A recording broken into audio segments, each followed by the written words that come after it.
नमस्कार, स्वागत है आपका द लाउड इंडिया टेलीविज़न पर। लेकर आया हूँ आपका अपना show politically yours Ashok Wankhede. देश के पॉलिटिक्स और अंतर्राष्ट्रीय पॉलिटिक्स पे क्या बात करें? मुझे लगता है कि ये पूरे विश्व का ही दुर्भाग्य है कि कई जगह स्टैंड अप कॉमेडियन देश को सँभाल रहे हैं। अभी हमारे देश के महान कॉमेडियन केरल में भाषण दे के आए और केरल में किसी जिले में किसी पार्षद के बेटे ने किसी महिला के साथ कुछ अभद्र व्यवहार किया या कुछ केस उस पे बना, उसका उदाहरण लेके हमारे साहब कहने लगे कि कांग्रेस के सत्ता में आई तो महिला सुरक्षित नहीं रहेगी। तब मुझे समझ में नहीं आया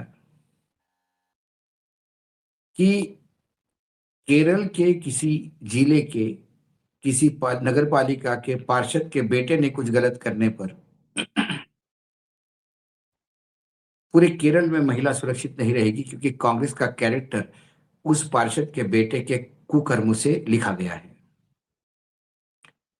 यहाँ तो आदरणीय साहब पे ही आरोप लगाए हैं और आरोप लगाने वाला कोई ऐरा गैरा नत्थु खैरा नहीं।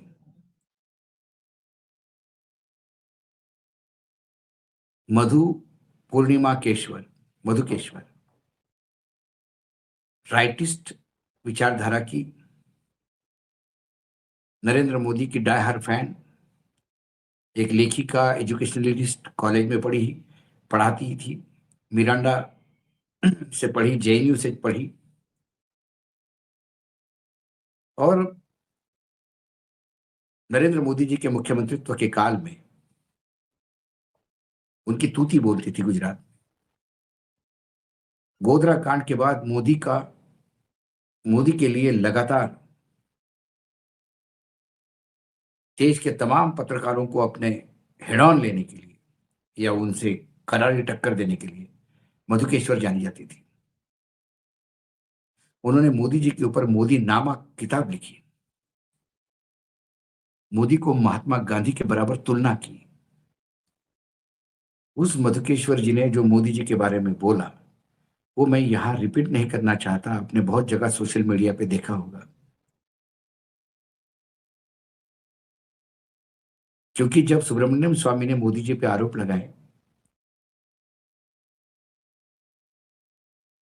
और उन आरोपों में भी मुझे लगता है कि उन्होंने कहा कि 4-5 नाम मेरे पास है, लेकिन इससे पूरी मातृशक्ति का अपमान होता है। मधुकेश्वर जी ने जो आरोप लगाए प्रधानमंत्री को और कहा कि मैं खुद डिप्रेशन में चली जाती हूँ, वो कहीं आते ही कार्यक्रम में तो मैं नहीं जाती, मैं एक फोटो नहीं खींचती उनके साथ। जो व्यक्ति स्वयं प्रश्नों के घेरे में हो और प्रश्न उनके नजदीकी लोग उठाते हो, तो फिर सवाल उठने लाजमी है।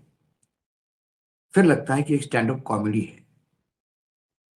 जो व्यक्ति देश का प्रधानमंत्री हो और दिल्ली में भारत की होनहार बेटियां जिन्होंने ओलंपिक में भारत का नाम स्वर्णिम अक्षरों में लिखा है, उनके इज्जत पे हाथ डालने वाले नराधम के खिलाफ एफआईआर तक नहीं हो रही थी दिल्ली में,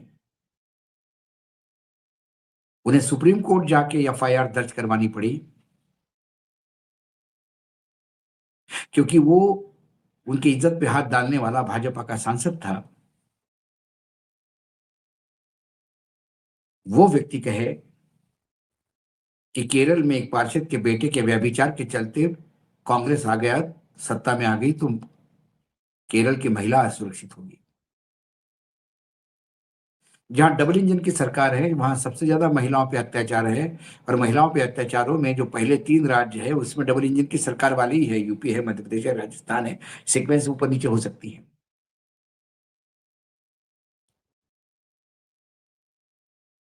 वो व्यक्ति कहे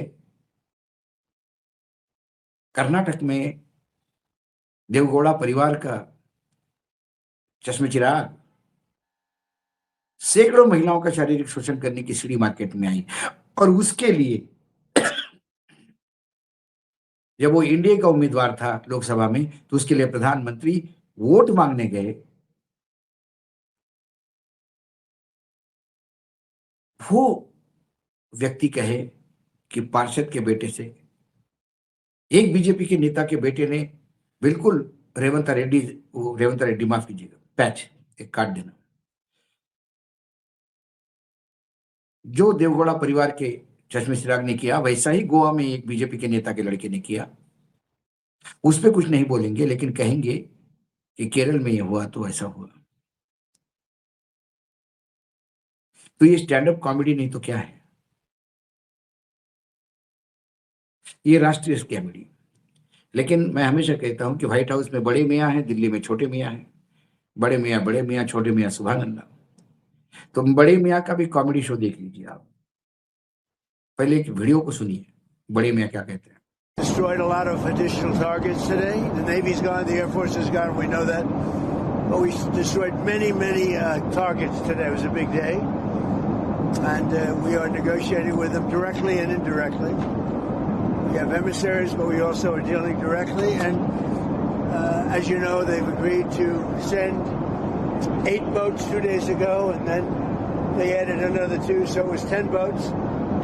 And now today they gave us as a tribute, I don't know, I can't define it exactly, but they gave us, I think out of a sign of respect, 20 boats of oil, big boats of oil, going through the Hormuz Strait. And that's taking place starting tomorrow morning. Over the next couple of days, a lot of boats. And I would only say that we're doing extremely well in that negotiation. But you never know with Iran, because we negotiate with them and then we always have to blow them up. ये अंग्रेजी में Donald Trump कह रहे थे कि Iran खत्म हो गया है, नेवी खत्म हो गई, एयरफोर्स खत्म हो गया, हमने बहुत अच्छे टारगेट मारे हैं, हमने खूब मारा। मेरी डायरेक्ट और इनडायरेक्ट दोनों जगह बातचीत चल रही है उनसे। डायरेक्ट बातचीत भी चल रही है और हमले भी चल रहे हैं। हम लोग के बीच में बातचीत नहीं होती, और हमले हो तो बातचीत कैसे? लेकिन कॉमेडी शो है तो आपको एक्सेप्ट करना पड़ेगा। उसके बाद उन्होंने कहा कि ईरान अब मुझे 20 बड़े जहाज, टैंकर भी नहीं बोल रहे, बिग शिप्स, बिग शिप्स, तेल के बड़े जहाज, अब वो मुझे 20 जहाज भेज रहे हैं। अब मैं नहीं, मुझे समझ में नहीं आ रहा कि मैं इसको गिफ्ट कहूं, कि उनका प्यार कहूं, कि उनका गेस्चर कहूं। और लोग सुन रहे हैं। जो ईरान हार्मूज डल मध्य से जहाज निकलने नहीं दे रहा है, इनकी नेवी थर्रा रही है उस एरिया में एंट्री करने के लिए। ईरान ने घोषणा की कि अगला टारगेट हमारा अब्राहिम लिंकन है, जो नाक है अमेरिका की नेवी का। इंतजार उसके रेंज में आने का है। और मैं आपको बता दूं, इब्राहिम लिंकन पहले मार खाया बुरी तरह से। पहले कह रहे थे कि नहीं, कुछ ऐसा हुआ नहीं, टेक्निकली वापस जा रहा है। बाद में उन्होंने, ट्रम्प साहब ने कहा कि 17 जगह से एट अ टाइम अटैक हो गया तो कैसे करेंगे, वो डैमेज हो गया। फिर रिपेयर होके आया। रिपेयर होके आने के बाद एक ड्रोन पास में आके गिरा और फिर कई किलोमीटर पीछे चला गया। फिर उन्होंने कहा कि हमारे 50,000 सैनिक खाड़ी के देशों में और 6,000 और कमांडो हम बुला रहे हैं, एक्शन लेंगे। वो 50,000 है कहां? सब छुपे बैठे हैं। ईरान रोज कह रहा है कि ये सैनिक जहां जहां छुपे हैं प्लीज बताइए हमें। एक जगह का पता पड़ गया उनको, तो उन्होंने वहां अटैक किया, काफी लोग उसमें हताहत हुए।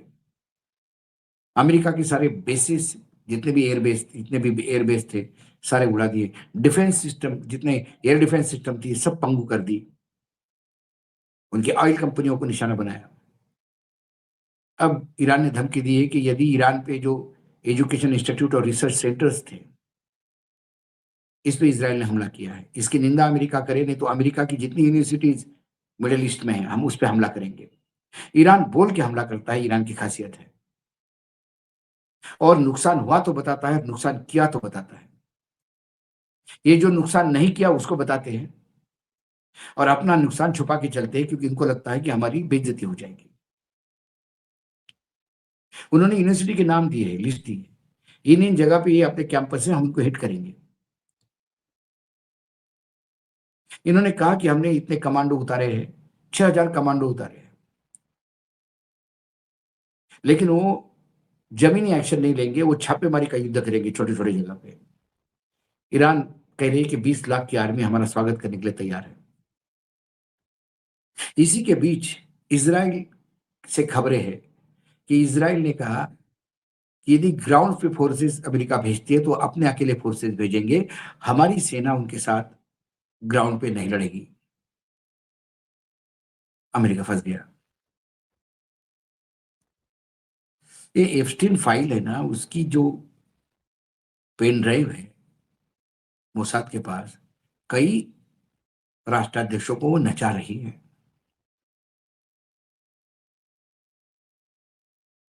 लेकिन एक तरफ ईरान रोज बोल के मार रहा है।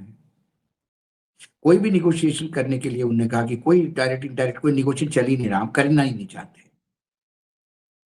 और ये स्टैंड अप कॉमेडियन कह रहा है कि हमको 20 तेल के टैंकर भेजे है ईरान ने गिफ्ट की तरह।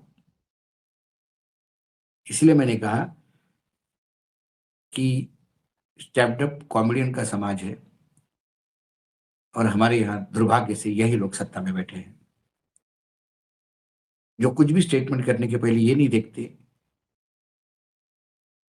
कि उनके पीछे क्या है, उनका इतिहास में जिन चीजों के पन्ने रंगे हो, वो दूसरों को इंगित करके बताते हैं कि आप गलत हैं। आज स्टॉक मार्केट फिर डाउन हो गया और रुपया बीच में इतना नीचे गिरा कि डॉलर 95 रुपए क्रॉस हो गया था। फिर थोड़ा संभालने का प्रयास किया, लेकिन फिर हमारे पार्लियामेंट में एक स्टैंड अप कॉमेडियन महिला है, उसने कहा कि रुपया बहुत अच्छी पोजीशन में है और मोदी जी की लोकप्रियता चरम पे है, देश विकास की ओर अग्रसर है। विकास के मायने समझ में नहीं आते। शेयर मार्केट तो लुढ़क जाता है, रुपया तो लुढ़क जाता है, गैस का सप्लाई लुढ़क जाता है, एक्सपोर्ट लुढ़क जाता है। बढ़ती है प्रधानमंत्री की लोकप्रियता, महंगाई, डॉलर, शेयर मार्केट में लॉसेस, लोगों की परेशानियां, लेकिन इसके पास पार्लियामेंट में टाइम नहीं। सरकार मस्त है, जनता पस्त है।